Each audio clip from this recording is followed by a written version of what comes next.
Assalamualaikum warahmatullahi wabarakatuh.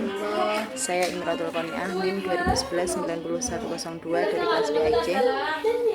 Di sini saya akan mempresentasikan makalah yang berjudul Pemahaman Individu. Saya akan menjelaskan subbab yang pertama, yaitu mengenai konsep pemahaman individu. Konsep itu berarti suatu gambaran yang menerangkan tentang pemahaman individu. Di sini konsep itu ada tiga. Yang pertama yaitu pengertian, yang kedua yaitu tujuan dan pemanfaatan pemahaman individu, dan yang ketiga yaitu prinsip-prinsip pemahaman individu. Yang pertama, pengertian pemahaman individu itu yaitu diartikan sebagai cara memahami, menilai, atau menaksir karakteristik, potensi, dan atau masalah-masalah gangguan yang ada pada individu atau sekelompok individu. Yang kedua yaitu tujuan dan manfaat pemahaman individu. Tujuan yang pertama yaitu orientasi masalah, yang kedua yaitu identifikasi masalah, yang ketiga memilih alternatif solusi, setelah itu pembuatan keputusan alternatif dan verifikasi.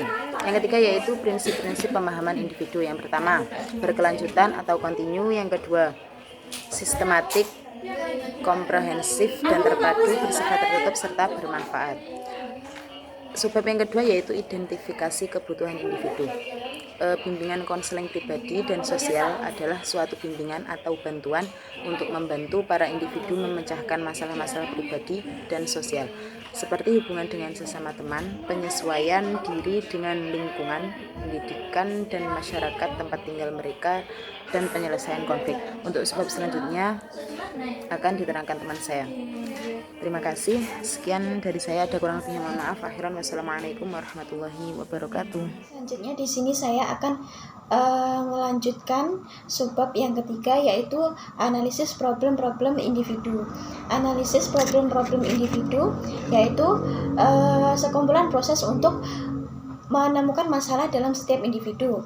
Setiap individu memiliki kebutuhan seperti minat, persepsi, sikap, nilai, dan lain-lain. Analisis problem individu merupakan kegiatan sekumpulan informasi yang mengidentifikasi proses pembelajaran yang dimiliki setiap siswa yang menjadi masalah pada peserta didik untuk mencapai tujuan dan mengembangkan pembelajaran yang mengaruh pada peningkatan mutu pendidikan.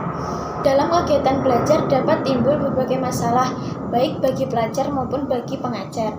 Keberhasilan belajar siswa dipengaruhi oleh dua faktor, yaitu faktor internal dan faktor eksternal.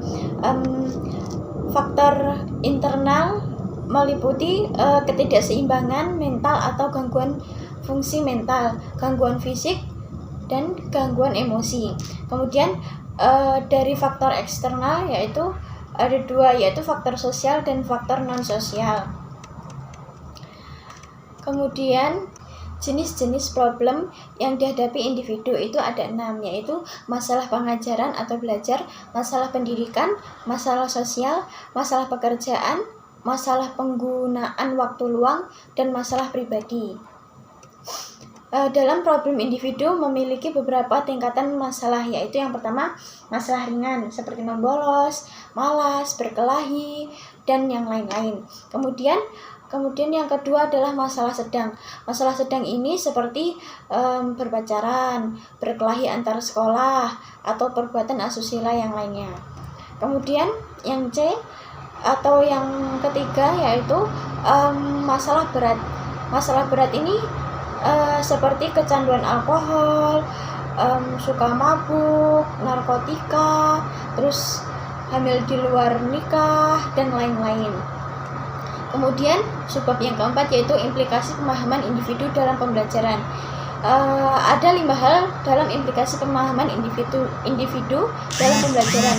Yang pertama yaitu implikasi pemahaman guru tentang karakteristik peserta didik terhadap pembelajaran. Karakteristik peserta didik dipengaruhi oleh faktor bawaan dan faktor lingkungan, sehingga jelas bahwa masing-masing individu memiliki karakteristik yang berbeda-beda.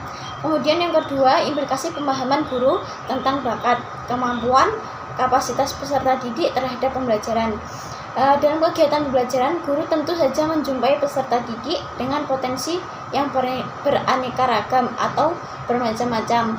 baik berupa bakat, kemampuan, maupun kapasitas. Kemudian yang ketiga, implikasi pemahaman guru tentang gaya belajar peserta didik terhadap pembelajaran.